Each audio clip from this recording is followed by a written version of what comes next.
ਪਿਆਰੇ ਵਿਦਿਆਰਥੀਓ, ਤੁਹਾਡਾ ਸਵਾਗਤ ਹੈ।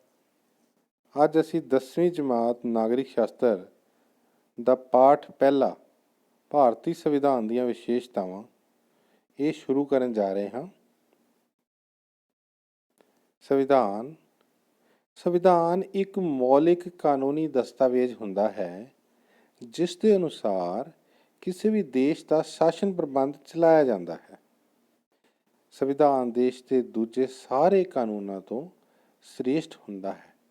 ਕੋਈ ਵੀ ਅਜਿਹਾ ਕਾਨੂੰਨ ਨਹੀਂ ਬਣਾਇਆ ਜਾ ਸਕਦਾ ਜੋ ਸੰਵਿਧਾਨ ਦੀ ਉਲੰਘਣਾ ਕਰਦਾ ਹੋਵੇ ਜਾਂ ਸੰਵਿਧਾਨ ਦੇ ਅਨੁਸਾਰ ਨਾ ਹੋਵੇ। ਦੇਸ਼ ਦੀ ਵਿਧਾਨ ਪਾਲਿਕਾ ਕਾਨੂੰਨ ਬਣਾਉਣ ਸਮੇਂ ਸੰਵਿਧਾਨ ਦੀ ਮੂਲ ਭਾਵਨਾ ਨੂੰ ਧਿਆਨ ਵਿੱਚ ਰੱਖਦੀ ਹੈ। ਸੰਵਿਧਾਨ ਦੇਸ਼ ਦੇ ਪ੍ਰਸ਼ਾਸਨ ਅਤੇ ਰਾਜ ਪ੍ਰਬੰਧ ਨੂੰ ਨਿਰਧਾਰਿਤ ਕਰਨ ਵਾਲੇ ਨਿਯਮਾਂ ਦਾ ਮੂਲ ਸਰੋਤ ਹੁੰਦਾ ਹੈ।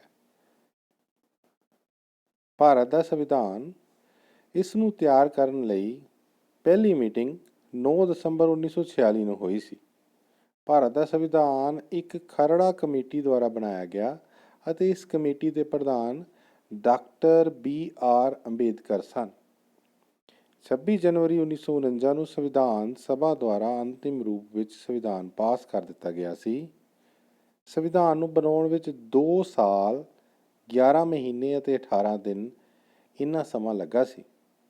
26 ਜਨਵਰੀ 1950 ਨੂੰ ਸਾਡੇ ਦੇਸ਼ ਦੇ ਵਿੱਚ ਸੰਵਿਧਾਨ ਲਾਗੂ ਕਰ ਦਿੱਤਾ ਗਿਆ ਅਤੇ ਲਾਗੂ ਹੁੰਦੇ ਸਾਰ ਹੀ ਭਾਰਤ ਗਣਤੰਤਰ ਬਣ ਗਿਆ। ਇਸੇ ਕਾਰਨ 26 ਜਨਵਰੀ ਨੂੰ ਗਣਤੰਤਰ ਦਿਵਸ ਮਨਾਇਆ ਜਾਂਦਾ ਹੈ। ਸੰਵਿਧਾਨ ਦੀ ਸ਼ੁਰੂਆਤ ਪ੍ਰਸਤਾਵਨਾ ਨਾਲ ਹੁੰਦੀ ਹੈ ਤੇ ਪ੍ਰਸਤਾਵਨਾ ਦੇ ਵਿੱਚ ਉਸ ਮੂਲ ਉਦੇਸ਼ ਨੂੰ, ਉਸ ਭਾਵਨਾ ਨੂੰ ਵਿਅਕਤ ਕੀਤਾ ਗਿਆ ਹੈ ਜਿਸ ਅਨੁਸਾਰ ਸਾਡੇ ਦੇਸ਼ ਦਾ ਸੰਵਿਧਾਨ ਪ੍ਰਸ਼ਾਸਨ ਚੱਲੇਗਾ।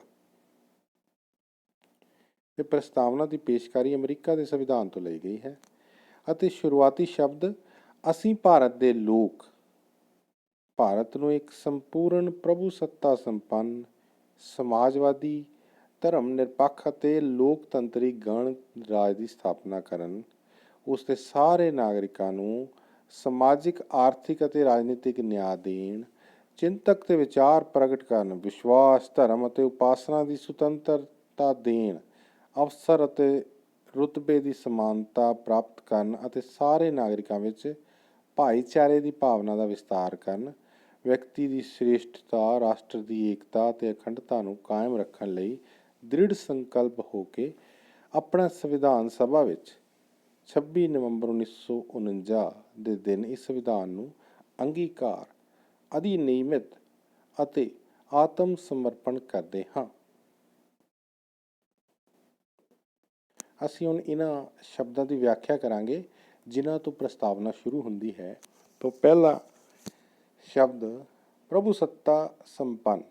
ਪ੍ਰਭੂ ਸੱਤਾਧਾਰੀ ਰਾਜ ਉਹ ਹੁੰਦਾ ਹੈ ਜਿਹੜਾ ਸੰਪੂਰਨ ਤੌਰ 'ਤੇ ਸੁਤੰਤਰ ਹੋਵੇ, ਆਪਣੇ ਅੰਦਰੂਨੀ ਮਾਮਲਿਆਂ ਦੇ ਵਿੱਚ ਅਤੇ ਆਪਣੇ ਵਿਦੇਸ਼ੀ ਮਾਮਲਿਆਂ ਦੇ ਵਿੱਚ ਇਹ ਕਿਸੇ ਵੀ ਹੋਰ ਦੇਸ਼ ਦੇ ਨਿਯੰਤਰਣ ਤੋਂ ਸੁਤੰਤਰ ਹੁੰਦਾ ਹੈ।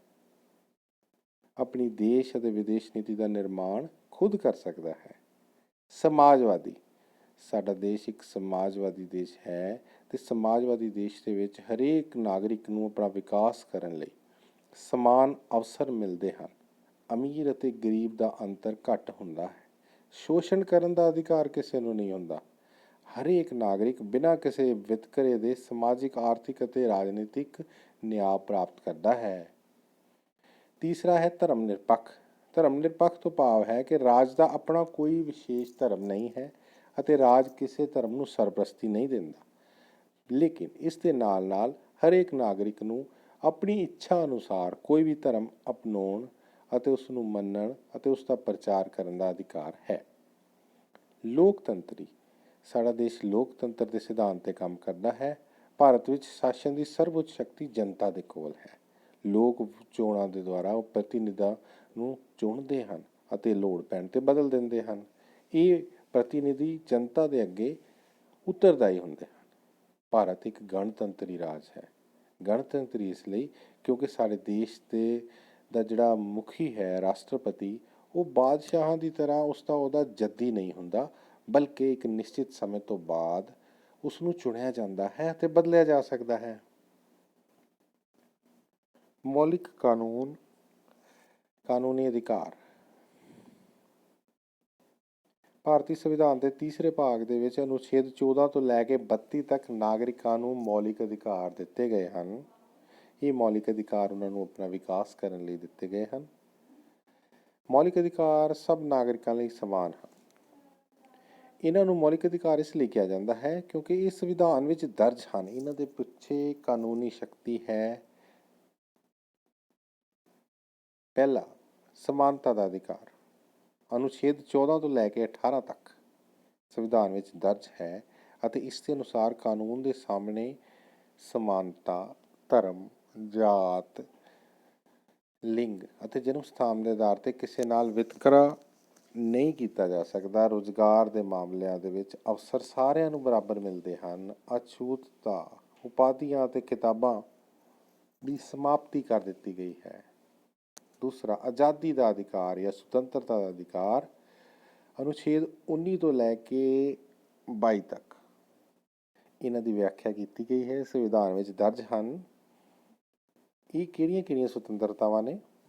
ਭਾਸ਼ਣ ਅਤੇ ਪ੍ਰਗਟਾਵੇ ਦੀ ਸੁਤੰਤਰਤਾ, ਅਸੈਂਬਲੀ, ਐਸੋਸੀਏਸ਼ਨ ਅਤੇ ਯੂਨੀਅਨਾਂ ਜਾਂ ਸਹਿਕਾਰੀ ਅੰਦੋਲਨ ਚਲਾਉਣ, ਕੋਈ ਵੀ ਪੇਸ਼ਾ ਜਾਂ ਕਿੱਤਾ ਅਪਣਾਉਣ ਦਾ ਅਧਿਕਾਰ ਹਰੇਕ ਵਿਅਕਤੀ ਨੂੰ ਹੈ। ਸ਼ੋਸ਼ਣ ਵਿਰੁੱਧ ਅਧਿਕਾਰ। ਅਨੁਛੇਦ 23 ਤੋਂ ਲੈ ਕੇ 28 ਤੱਕ ਇਹ ਦਰਜ ਹੈ। ਇਸ ਦੇ ਅਨੁਸਾਰ ਕਿਸੇ ਵੀ ਵਿਅਕਤੀ ਦੇ ਨਾਲ ਜ਼ੋਰ ਜ਼ਬਰਦਸਤੀ, ਕੋਈ ਕਿਰਤ ਜਾਂ ਬਾਲ ਮਜ਼ਦੂਰੀ ਨਹੀਂ ਕਰਵਾਈ ਜਾ ਸਕਦੀ। ਮਨੁੱਖਾਂ ਦੀ ਤਸਕਰੀ 'ਤੇ ਵੀ ਰੋਕ ਲਗਾਉਂਦਾ ਹੈ ਇਹ ਅਧਿਕਾਰ। ਧਾਰਮਿਕ ਸੁਤੰਤਰਤਾ ਦਾ ਅਧਿਕਾਰ। ਅਨੁਛੇਦ 25 ਤੋਂ ਲੈ ਕੇ 28 ਤੱਕ ਇਸ ਵਿੱਚ ਕਿਸੇ ਵੀ ਭਾਰਤੀ ਨੂੰ ਆਪਣੀ ਮਰਜ਼ੀ ਦੇ ਅਨੁਸਾਰ ਆਪਣਾ ਧਰਮ ਅਪਣਾਉਣ, ਉਸ ਦਾ ਪ੍ਰਚਾਰ ਕਰਨ, ਉਸ ਦਾ ਪ੍ਰਬੰਧ ਕਰਨ, ਇਹਨਾਂ ਸਾਰਿਆਂ ਦੀ ਆਜ਼ਾਦੀ ਹੈ। ਪੰਜਵਾਂ ਹੈ ਵਿੱਦਿਅਕ ਅਤੇ ਸੱਭਿਆਚਾਰਕ ਅਧਿਕਾਰ। ਅਨੁਛੇਦ 29 ਤੋਂ 30 ਤੱਕ ਇਹ ਅਧਿਕਾਰ ਦਰਜ ਹੈ। ਇਸ ਦੇ ਅਨੁਸਾਰ ਕੋਈ ਵੀ ਨਾਗਰਿਕ ਆਪਣੇ ਸੱਭਿਆਚਾਰ, ਭਾਸ਼ਾ ਅਤੇ ਘੱਟ ਗਿਣਤੀਆਂ ਦੇ ਅਧਿਕਾਰਾਂ ਨੂੰ ਆਪਣੀ ਪਸੰਦ ਦੇ ਅਨੁਸਾਰ ਵਿੱਦਿਅਕ ਅਦਾਰਿਆਂ ਦੀ ਸਥਾਪਨਾ ਕਰ ਸਕਦਾ ਹੈ ਅਤੇ ਉਹਨਾਂ ਦਾ ਪ੍ਰਬੰਧ ਕਰ ਸਕਦਾ ਹੈ। ਅਤੇ ਅਖੀਰਲਾ ਅਤੇ ਸਭ ਤੋਂ ਮਹੱਤਵਪੂਰਨ ਅਧਿਕਾਰ ਸੰਵਿਧਾਨਿਕ ਉਪਚਾਰਾਂ ਦਾ ਅਧਿਕਾਰ ਹੈ। ਜੇਕਰ ਉਪਰੋਕਤ ਸਾਰੇ ਅਧਿਕਾਰਾਂ ਨੂੰ ਲਾਗੂ ਕਰਨ ਵਾਸਤੇ ਕੋਈ ਕਾਨੂੰਨੀ ਸ਼ਕਤੀ ਨਾ ਹੋਵੇ ਤਾਂ ਇਹ ਸਭ ਅਧਿਕਾਰ ਵਿਅਰਥ ਹੋ ਜਾਂਦੇ ਹਨ। ਇਸ ਲਈ ਆਰਟੀਕਲ 32 ਤੋਂ ਲੈ ਕੇ 35 ਤੱਕ ਸੰਵਿਧਾਨ ਵਿੱਚ ਸੰਵਿਧਾਨਿਕ ਉਪਚਾਰਾਂ ਦਾ ਅਧਿਕਾਰ ਸ਼ਾਮਿਲ ਕੀਤਾ ਗਿਆ। ਡਾਕਟਰ ਅੰਬੇਡਕਰ ਕਹਿੰਦੇ ਸੀ ਕਿ ਇਹ ਸੰਵਿਧਾਨ ਦਾ ਦਿਲ ਅਤੇ ਆਤਮਾ ਹੈ। ਗੁਪਤਤਾ ਦਾ ਅਧਿਕਾਰ। ਭਾਰਤ ਦੀ ਸੁਪਰੀਮ ਕੋਰਟ ਦੁਆਰਾ ਨਵਾਂ ਭਰੋਸਾ ਦਿੱਤਾ ਗਿਆ ਹੈ ਕਿ ਲੋਕਾਂ ਦੇ ਡੇਟਾ ਅਤੇ ਨਿੱਜੀ ਸੁਰੱਖਿਆ ਜਿਹੜੀ ਹੈ ਇਹ ਗੁਪਤ ਰੱਖੀ ਜਾਏਗੀ। ਆਰਟੀਕਲ 21 ਦੇ ਨਾਲ ਇਸ ਨੂੰ ਸ਼ਾਮਿਲ ਕੀਤਾ ਗਿਆ ਹੈ। ਸੰਵਿਧਾਨ ਦੀਆਂ ਮੁੱਖ ਵਿਸ਼ੇਸ਼ਤਾਵਾਂ। ਸਾਡਾ ਸੰਵਿਧਾਨ ਸੰਸਾਰ ਦਾ ਸਭ ਤੋਂ ਲੰਬਾ ਅਤੇ ਵਿਸਤ੍ਰਿਤ ਸੰਵਿਧਾਨ ਹੈ। ਇਸ ਵਿੱਚ 395 ਅਨੁਛੇਦ ਹਨ ਅਤੇ 12 ਅਨੁਸੂਚੀਆਂ ਹਨ। ਲਚਕੀਲਾ ਅਤੇ ਕਠੋਰ ਸੰਵਿਧਾਨ। ਲਚਕੀਲਾ ਦਾ ਅਰਥ ਹੈ ਅਤੇ ਜਿੱਥੇ ਕਿਤੇ ਲੋੜ ਹੋਵੇ ਤਾਂ ਸੰਵਿਧਾਨ ਵਿੱਚ ਪਰਿਵਰਤਨ ਵੀ ਕੀਤਾ ਜਾ ਸਕਦਾ ਹੈ, ਬਿਲਕੁਲ ਸਧਾਰਨ ਬਹੁਮਤ ਦੇ ਦੁਆਰਾ। ਕਠੋਰ ਸੰਵਿਧਾਨ ਦਾ ਅਰਥ ਹੈ ਕਿ ਕੁਝ ਧਾਰਾਵਾਂ ਐਸੀਆਂ ਹਨ ਜਿੱਥੇ ਪਰਿਵਰਤਨ ਕਰਨ ਵਾਸਤੇ 2/3 ਬਹੁਮਤ ਦੀ ਲੋੜ ਹੁੰਦੀ ਹੈ ਅਤੇ ਪਰਿਵਰਤਨ ਕਰਨਾ ਮੁਸ਼ਕਿਲ ਹੁੰਦਾ ਹੈ, ਇਸ ਲਈ ਉਸ ਨੂੰ ਕਠੋਰ ਸੰਵਿਧਾਨ ਵੀ ਕਹਿੰਦੇ ਹਨ। ਸੰਘਾਤਮਕ ਸਰਕਾਰ। ਸਾਡੇ ਦੇਸ਼ ਵਿੱਚ ਅਮਰੀਕਾ ਦੀ ਤਰ੍ਹਾਂ ਸੰਘਾਤਮਕ ਸ਼ਾਸਨ ਪ੍ਰਣਾਲੀ ਹੈ ਅਤੇ ਕੇਂਦਰ ਅਤੇ ਰਾਜਾਂ ਦੇ ਵਿੱਚ ਸ਼ਕਤੀਆਂ ਦੀ ਵੰਡ ਕੀਤੀ ਗਈ ਹੈ। ਸੁਤੰਤਰ ਅਤੇ ਨਿਰਪੱਖ ਨਿਆਂਪਾਲਿਕਾ। ਸਾਡੇ ਦੇਸ਼ ਦੀ ਨਿਆਂਪਾਲਿਕਾ, ਸੁਪਰੀਮ ਕੋਰਟ, ਹਾਈ ਕੋਰਟ, ਇਹ ਬਿਲਕੁਲ ਨਿਰਪੱਖ ਹੋ ਕੇ ਆਪਣਾ ਕੰਮ ਕਰਦੀਆਂ ਹਨ ਕਿਉਂਕਿ ਨਿਆਂਪਾਲਿਕਾ ਸਰਕਾਰ ਦਾ ਤੀਸਰਾ ਵੱਖਰਾ ਅੰਗ ਹੈ। ਪੰਜਵਾਂ ਹੈ ਸੰਸਦੀ ਸ਼ਾਸਨ ਪ੍ਰਣਾਲੀ। ਕਿਉਂਕਿ ਸੰਸਦੀ ਸ਼ਾਸਨ ਪ੍ਰਣਾਲੀ ਇੰਗਲੈਂਡ ਤੋਂ ਲਈ ਗਈ ਹੈ। ਇਸ ਦੇ ਅਨੁਸਾਰ ਸਰਕਾਰ ਦਾ ਨਿਰਮਾਣ ਸੰਸਦ ਵਿੱਚੋਂ ਹੀ ਕੀਤਾ ਜਾਂਦਾ ਹੈ ਅਤੇ ਸਰਕਾਰ ਸੰਸਦ ਦੇ ਪ੍ਰਤੀ ਜ਼ਿੰਮੇਵਾਰ ਹੁੰਦੀ ਹੈ। ਬਾਲਗ ਮਤ ਅਧਿਕਾਰ। ਬਾਲਗ ਮਤ ਅਧਿਕਾਰ ਦਾ ਅਰਥ ਇਹ ਹੈ ਕਿ ਹਰ 18 ਸਾਲ ਤੋਂ ਵੱਧ ਉਮਰ ਦਾ ਕੋਈ ਵੀ ਪੁਰਸ਼ ਜਾਂ ਇਸਤਰੀ ਆਪਣੇ ਰਾਜਨੀਤਿਕ ਅਧਿਕਾਰ, ਵੋਟ ਪਾਉਣ ਦਾ ਅਧਿਕਾਰ ਵਰਤ ਸਕਦਾ ਹੈ। ਉਸ ਨਾਲ ਕਿਸੇ ਤਰ੍ਹਾਂ ਦਾ ਭੇਦਭਾਵ ਨਹੀਂ ਕੀਤਾ ਜਾ ਸਕਦਾ। ਮੌਲਿਕ ਅਧਿਕਾਰ ਅਤੇ ਰਾਜਨੀਤੀ ਨੀਤੀ ਦੇ ਨਿਰਦੇਸ਼ਕ ਸਿਧਾਂਤ। ਸੰਵਿਧਾਨ ਦੇ ਤੀਜੇ ਅਧਿਆਇ ਵਿੱਚ ਮੌਲਿਕ ਅਧਿਕਾਰ ਅਤੇ ਚੌਥੇ ਅਧਿਆਇ ਵਿੱਚ ਰਾਜ ਦੀ ਨੀਤੀ ਦੇ ਨਿਰਦੇਸ਼ਕ ਸਿਧਾਂਤਾਂ ਦਾ ਵਰਣਨ ਕੀਤਾ ਗਿਆ ਹੈ। ਨਾਗਰਿਕਾਂ ਦੇ ਮੌਲਿਕ ਕਰਤੱਵ ਅਧਿਕਾਰਾਂ ਦੇ ਨਾਲ ਨਾਲ ਸੰਵਿਧਾਨ ਵਿੱਚ 42ਵੀਂ ਸੋਧ ਹੋਈ ਸੀ, ਜਿਹੜੀ ਕਿ 1976 ਵਿੱਚ। ਉਸ ਅਨੁਸਾਰ ਭਾਗ ਚੌਥਾ ਤੇ ਏ ਵਿੱਚ ਅਤੇ 51A ਨੰਬਰ ਤੇ ਇੱਕ ਨਵਾਂ ਅਨੁਛੇਦ ਜਿਹੜਾ ਐਡ ਕਰ ਦਿੱਤਾ ਗਿਆ ਸੀ, ਜਿਸ ਵਿੱਚ ਭਾਰਤੀ ਨਾਗਰਿਕਾਂ ਦੇ 11 ਮੌਲਿਕ ਕਰਤੱਵ ਦਰਜ ਹਨ। ਰਾਸ਼ਟਰਪਤੀ ਦੀਆਂ ਸੰਕਟਕਾਲੀਨ ਸ਼ਕਤੀਆਂ। ਰਾਸ਼ਟਰਪਤੀ ਨੂੰ ਅਲੱਗ-ਅਲੱਗ 3 ਪਰਿਸਥਿਤੀਆਂ ਦੇ ਵਿੱਚ ਆਪਣੀਆਂ ਸੰਕਟਕਾਲੀਨ ਸ਼ਕਤੀਆਂ ਵਰਤਣ ਦਾ ਅਧਿਕਾਰ ਹੈ। ਪਹਿਲੀ ਰਾਸ਼ਟਰੀ ਸੰਕਟ ਕਾਲ, ਦੂਸਰਾ ਰਾਜ ਦਾ ਸੰਵਿਧਾਨਿਕ ਸੰਕਟ ਅਤੇ ਤੀਸਰਾ ਵਿੱਤੀ ਸੰਕਟ ਕਾਲ।